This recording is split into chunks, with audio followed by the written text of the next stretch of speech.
Weird science is the revolution. Titans Beast World number 3, written by Tom Taylor with art by Lucas Meyer, Romeo Fajardo Jr., and Wes Abbott. In this issue, we continue to fight off the forces of the human-animal hybrids as our heroes try to figure out what the hell we got to do. Everybody's turning the animals over here. We're kind of screwed. What's going on right now? And essentially, that's where we leave things, where everybody is just fighting in their own spots. And, we figure out by the end, hey, Amanda Waller, she's doing some stuff too, huh? Okay, that's the review. How you like them apples? I love it, Eric. I think that you were playing with me earlier. The idea of this is one thing that worries me. It's fun, though, still. Well, it's fun, but one thing worries me is that you have a lot of pieces, all around. Because what happens in this, Amanda Waller says, hey, get this. I want to make everybody in the world scared of the heroes. I want them to see the monsters that I see. I'm like... Just like My Hero Insomnia. Well, that was the Justice League. Now she's working on, but she wasn't doing that before. And that's what worries me about this. This doesn't seem like it possibly could have been a plan of Amanda Waller. I like Amanda Waller jumping in and taking advantage of things. Oh my God, this is happening. Let me kind of get involved and kind of twist and turn. But if we go through this whole thing of how could you ever say this was a plan? You have Beast Boy decide to be Starro and he just decides on a whim even. Because a Tamaranian came down and took over the Cult of Blood or the Church of Blood and I worship a Necrostar that I'm going to unleash. Hear that, Amanda Waller? I'm going to start doing this. So you better start hedging your bets about Beast Boy becoming a star to fight that Necrostar off. It's so weird. And the overall narration seems to really point to she really set this up. Maybe this isn't our Amanda Waller. Maybe it is a weird play that this is the Earth 3 Amanda Waller. Wouldn't she be a good guy? That's the thing.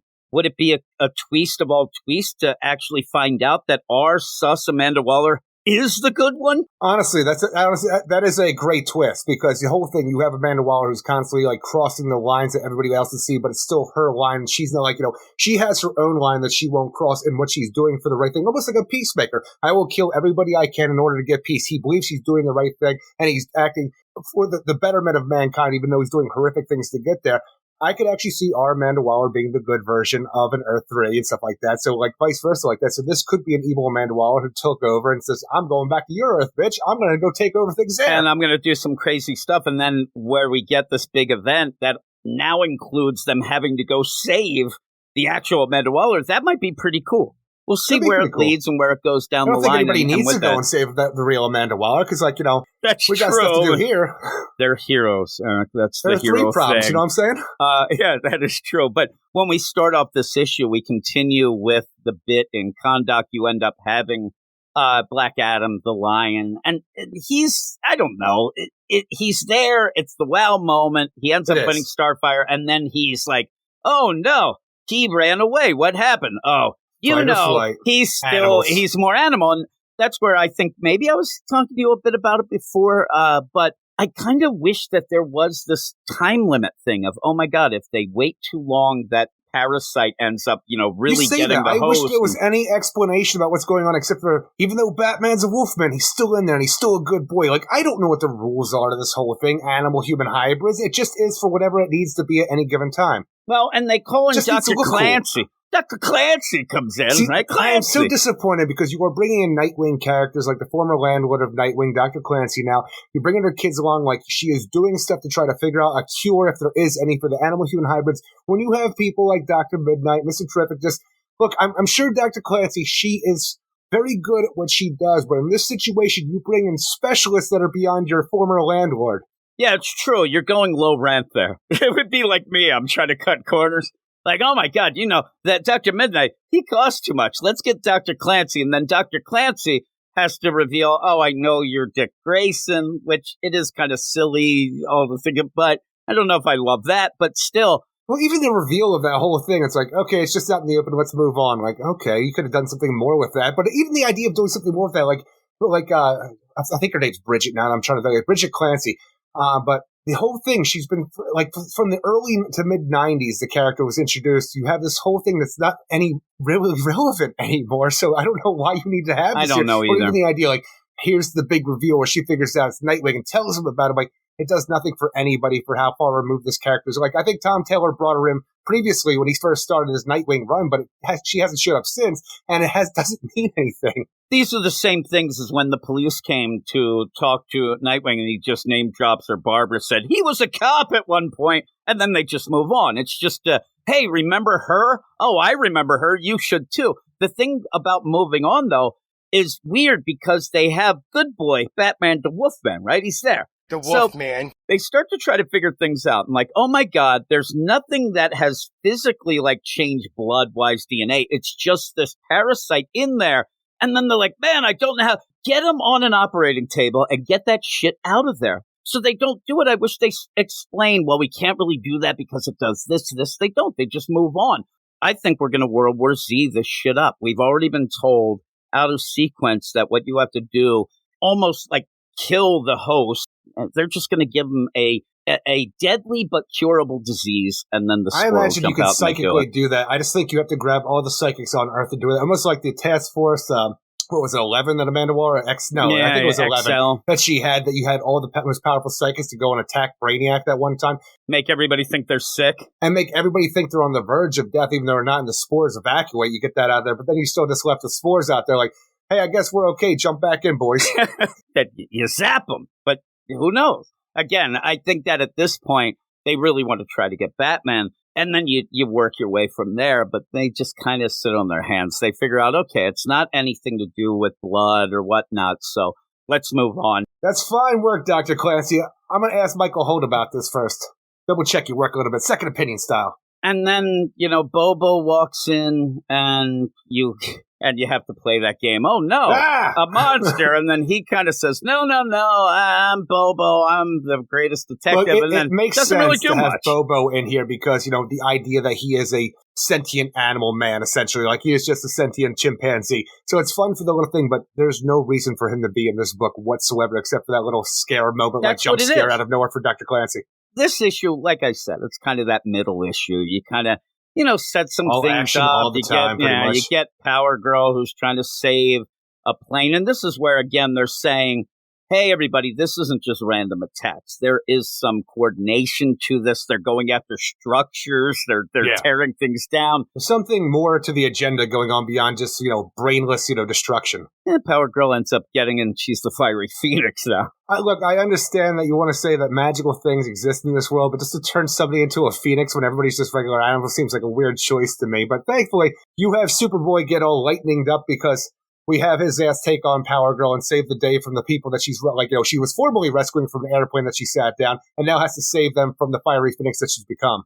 I wish we would spend time to understand from the Lazarus Reign Electrical Blue Superboy. I need to, or Superman, because I still want to call him Superboy. It's a problem that I have with John Kent because, he is a man technically, but he's still a boy in my heart. But Electric Blue Superman, I need to know more about this, except for when he gets angry, he can super punch somebody and then pass out from the energy he puts out. Yeah, and he doesn't really do much to show you anything. And can you say that when he's zooming her away with Power Girl, can you say that he might be kind of hugging her as he's flying? Because that's all he does when he's Electric Blue. He hugged the Injustice Superman when because it made him fast so he can get that hug in.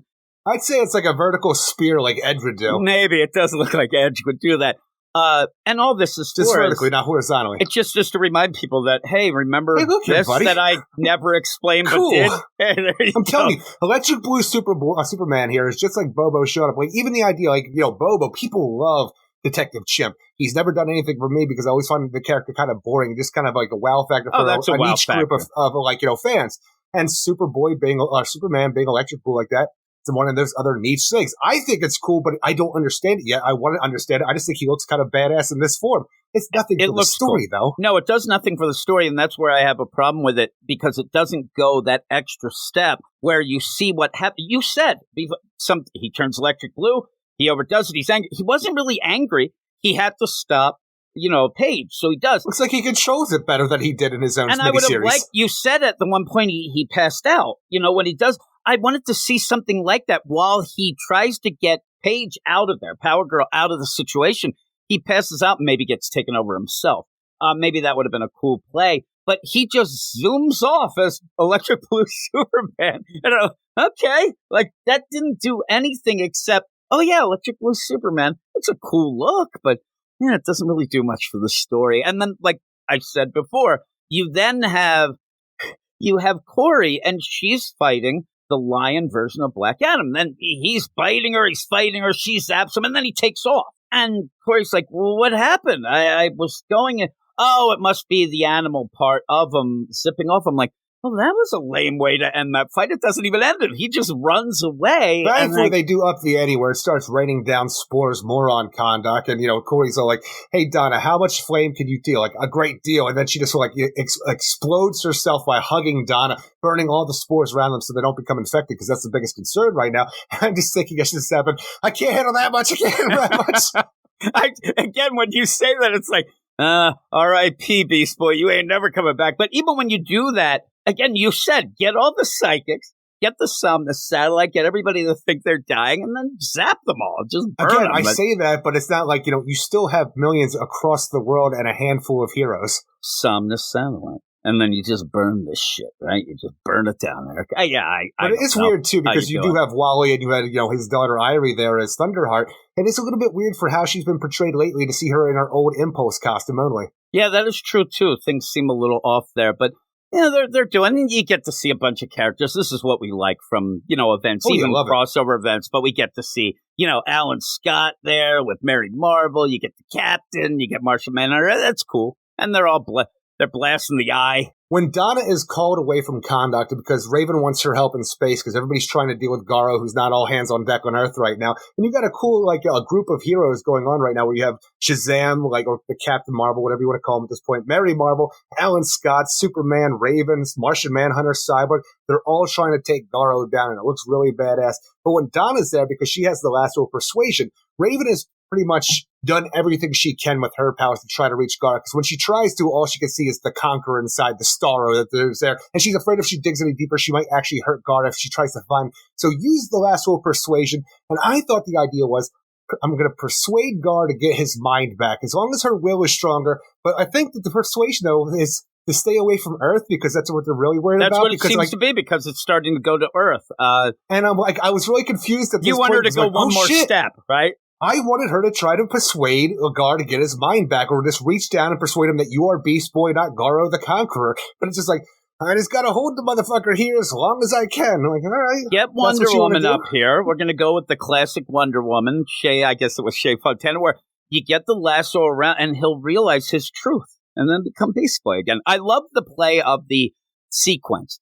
You have all these heroes. They are blasting the shit out of Garo. I mean, all of them.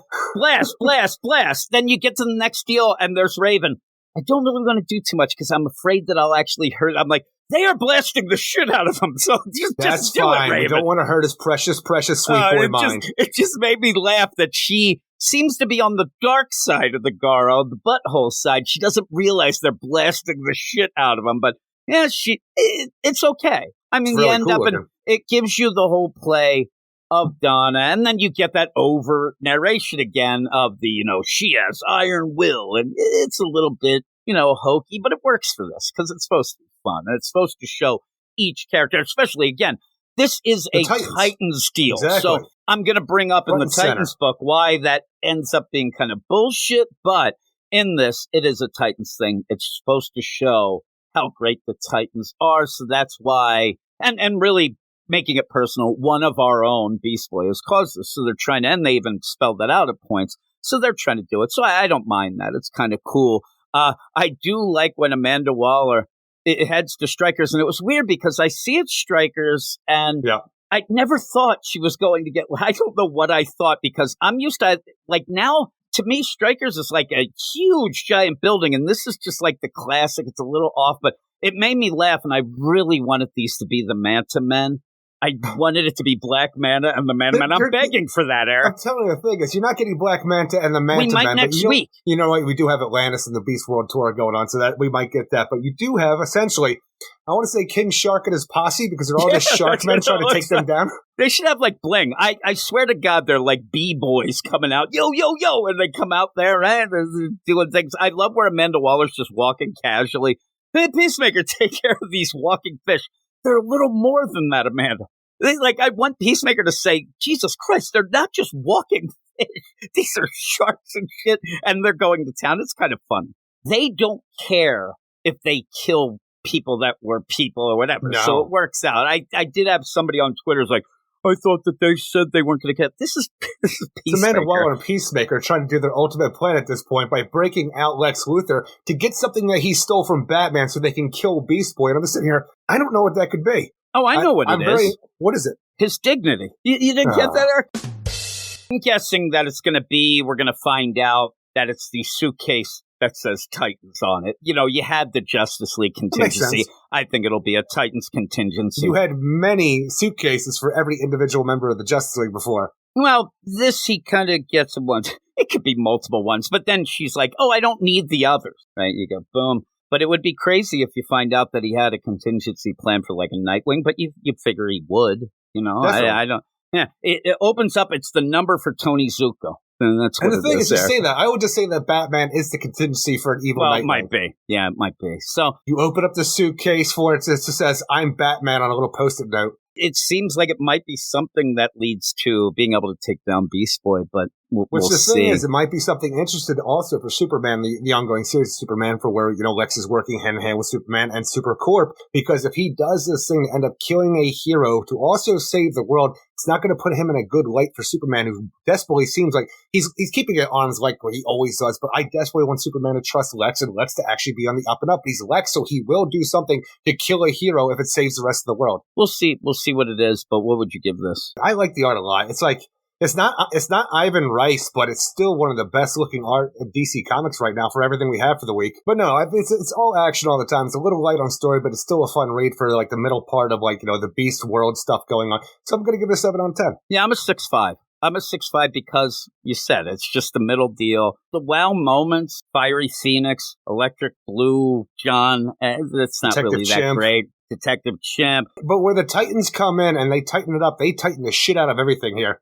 This is a worldwide disaster, and you're getting a hold of the landlord who happens to be a doctor. You might want to go bigger than that. You get Ryan Choi, Ray Palmer, you get Mr. Terrific, you get the freaking Quiz Kid and Fair Play It on this. You get everybody you possibly can except the former landlord turned doctor. Maybe you could have mentioned very quickly, like somebody there, I don't know who it would be, like, why did we get her? Fuck, I'll even take Khalid Dr. Fate at this point. I'm telling you, just mention all hands are on deck. They're all in space. They're all fighting Garo, and you kind of saw a bunch of characters, but you didn't really do that. You just have her there and nobody bats an eye. And then she's so smart. I think that might be why what Tom Taylor's doing is, but I'll show she's even smart because she knows that Dick Grayson's I don't know. He's just wearing a domino mask. I'm a 6.5, you're a 7. But again, I'm enjoying the event. I like it way more than a lot of other events. It's just one of those middle issues that's kind of a downer. Hey, all you weirdos, if you like comic book shows, podcasts, videos,